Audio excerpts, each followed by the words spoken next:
Welcome to Kenton's videos. Enjoy the video.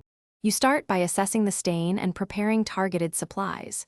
You must identify the bag material because solvents behave differently. Leather versus canvas needs different care.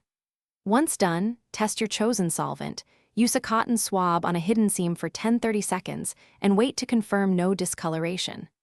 Make sure to have isopropyl 70%, mild detergent, microfiber cloths, and a soft brush ready. This early test prevents ruining the bag and guides your next move.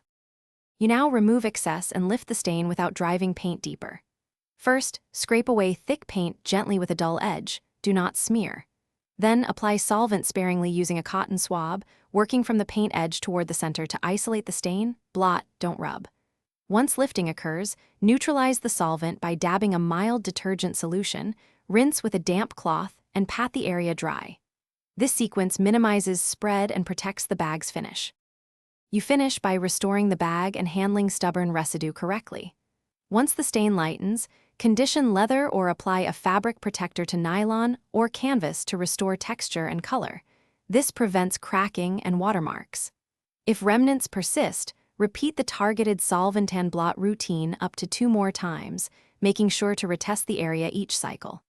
If the paint won't budge, stop and consult a professional cleaner before trying stronger solvents. Doing more at home risks permanent damage. Thanks for watching. Consider subscribing if we helped you.